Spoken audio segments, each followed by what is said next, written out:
প্রত্যাশা মতন আরও একটা ভিডিও ক্লাস নিয়ে এলাম। বলেছিলাম যে ইনকাম অ্যান্ড এক্সপেন্ডিচার অ্যাকাউন্টের ওপর আরও একটা অঙ্ক আমি করব তোদের জন্যে। তারই ফলশ্রুতি হিসাবে 181 নম্বর পেজে 42 নম্বর অঙ্কটাকে আমি তোদেরকে বোঝাবার চেষ্টা করছি। দেখ, এখানে একটা রিসিপ্ট অ্যান্ড পেমেন্ট অ্যাকাউন্ট দেওয়া রয়েছে। অঙ্কটার ইয়ার এন্ডিং দেখ কী রয়েছে, 31 মার্চ 2024। তার মানে শুরু হয়েছে 1 এপ্রিল 2023 আর শেষ হয়েছে 31 মার্চ 2024। তো আমি বলেছিলাম যে receipt and payment account is nothing but A cash book, cash বুক ছাড়া আর কিছুই নয়। তাহলে দেখ, বছরের প্রথমে ক্যাশ ইন হ্যান্ড রয়েছে আর সাবস্ক্রিপশন ব্রেক করে করে দেওয়া রয়েছে। মানে তুই তো অঙ্কটা করছিস 2023-24-এর, তুই 2023-24-এর সাবস্ক্রিপশন পেয়েছিস 1200 টাকা আর 2022-23-এর সাবস্ক্রিপশন পেয়েছিস 250 টাকা। কিন্তু তুই যখন ইনকাম অ্যান্ড এক্সপেন্ডিচার অ্যাকাউন্ট করবি তখন তোর এই 2022-23-কে বিবেচনা করবার দরকার নেই। তুই কি বিবেচনা করবি? 2023-24 সালকেই তুই বিবেচনা করবি। হলো? অঙ্কটা কার? অফ এ ক্লাব বলেছে। তাহলে আমরা লিখতে পারি কি, in the books of dot dot dot income and expenditure account, income and expenditure account for the year ended. কি বললাম? In the books of dot dot dot income and expenditure account for the year ended 31 March 2024। আমি ওপরের heading করলাম না, এটা তোদের ওপর ছাড়লাম, দাগ টানলাম।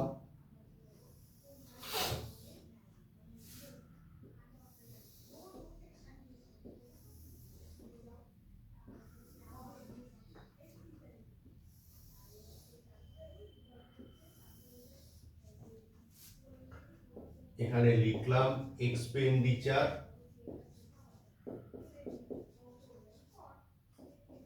Debit credit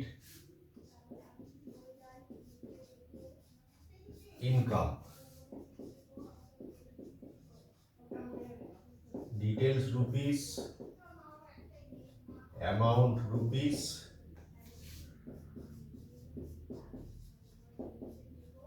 detail rupees, amount rupees. হলো? এই হয়ে যাওয়ার পর এবার আমি প্রথম পেমেন্টের দিকে আসি। পেমেন্টে প্রথম কি আছে? স্যালারিজ। লিখলাম টু স্যালারিজ। স্যালারিজ কত টাকা আছে? স্যালারিজ আছে 1200 টাকা। এই 1200 টাকার ভেতরে বেশ দুটো অ্যাডজাস্টমেন্ট রয়েছে। কি বলেছে? বলেছে তাহলে আমার তো ইয়ার এন্ডিং 31/3/2024, মানে 23-24 হচ্ছে আমার কারেন্ট ইয়ার। তো স্যালারিজ আউটস্ট্যান্ডিং বলছে 100 টাকা বছরের শেষে আউটস্ট্যান্ডিং, মানে হ্যাভ টু পে, দিতে হবে। তার মানে মোট কত দিতে হবে? 1200 আর 100, 1300 টাকা। আর বলেছে 2022-23-এর স্যালারিজ এর মধ্যে ইনক্লুড হয়েছে, তার মানে 22-23-এর টাকা দেওয়া তো হয়ে গেছে, তার মানে সেটা কি করতে হবে? লেস করতে হবে। তার মানে কিভাবে লিখবো? অ্যাড আউটস্ট্যান্ডিং 2023-24 হচ্ছে গিয়ে 100 টাকা, যোগ করলে হয় 1300 টাকা, তারপর লেস আউটস্ট্যান্ডিং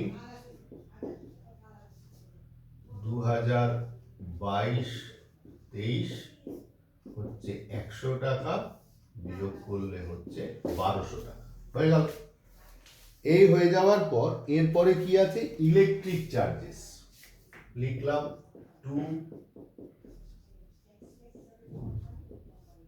ইলেকট্রিক চার্জেস। কত টাকা? 500 টাকা। তারপর পোস্টেজ কত টাকা?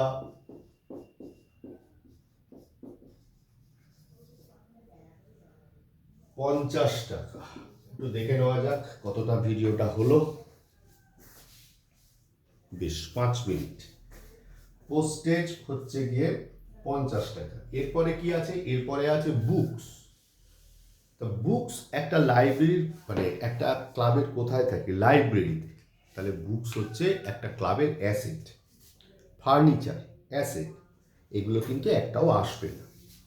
তার মানে আমার ডেবিট দিকে যত আইটেম সব নেওয়া হয়ে গেল। এবারে আমরা ক্রেডিট দিকে লিখব বাই সাবস্ক্রিপশন। সাবস্ক্রিপশন যা আছে আছে, তুই লক্ষ্য করে দেখ, সাবস্ক্রিপশন আমার 2023-24 বলেছে 1200 টাকা, আর নিচে বলেছে ক্লাবের 50 জন মেম্বারের 25 টাকা করে সাবস্ক্রিপশন। তাহলে মোট কত টাকা পাবো? 1250 টাকা পাবো। তাহলে এই 1250 টাকাই আমি বসালাম, মানে ওখান থেকে আরো 50 টাকা পাবো, 1250 বসালাম। ঠিক আছে, এবার তাহলে 1250 টাকাকে একটু ব্রেক করে বসাই। কিরকম ভাবে? 1250 টাকা টোটাল আমি পাবো। কেমন? এই টোটাল পাওয়ার মধ্যে 1200 টাকা অলরেডি পেয়ে গেছি, অ্যাড অ্যাক্রুড লিখলাম 50, 1250। আবারও বলি, এটা রিসিপ্ট অ্যান্ড পেমেন্ট অ্যাকাউন্ট, যেহেতু রিসিপ্ট অ্যান্ড পেমেন্ট অ্যাকাউন্ট রয়েছে সেই জন্য 1200 টাকা অলরেডি পেয়ে গেছি, আরো 50 টাকা পাওয়া বাকি আছে। মোট কত পাবো? 1250, তার ব্রেকআপ হলো 1200 আর 50, মোট 1250 হলো। এরপরে কি রয়েছে? Sale of old furniture costing ₹100। কোনো ফার্নিচার বিক্রি করলে সেটা আসে না, তার লাভ বা লসটা আসবে।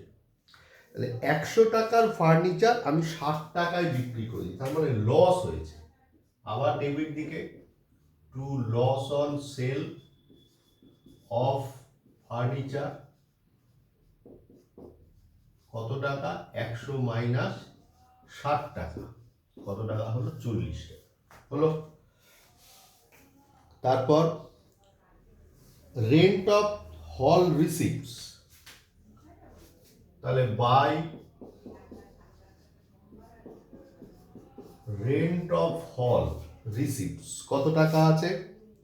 রেন্ট অফ হল রিসিপ্টস আছে 740 টাকা। তারপরে হচ্ছে প্রফিট অন এন্টারটেনমেন্ট কত টাকা আছে? 500 টাকা, বাই প্রফিট অন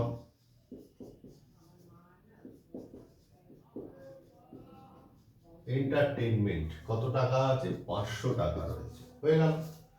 তাহলে এই হয়ে যাওয়ার পর এবারে আমরা দেখব যে ঘটনাটা কি ঘটছে।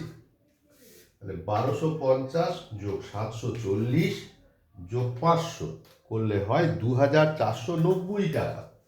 এদিকে হচ্ছে 2490 টাকা। আর ডেবিট দিকে কত হচ্ছে? ডেবিট দিকে হচ্ছে 1200 টাকা, 550 আর 40 টাকা করলে হয় 1790 টাকা। 1790 টাকা। তাহলে 700 টাকা এদিকে কম, তার মানে সারপ্লাস, টু সারপ্লাস 790 টাকা না, 700 টাকা। 700 টাকা হচ্ছে সারপ্লাস।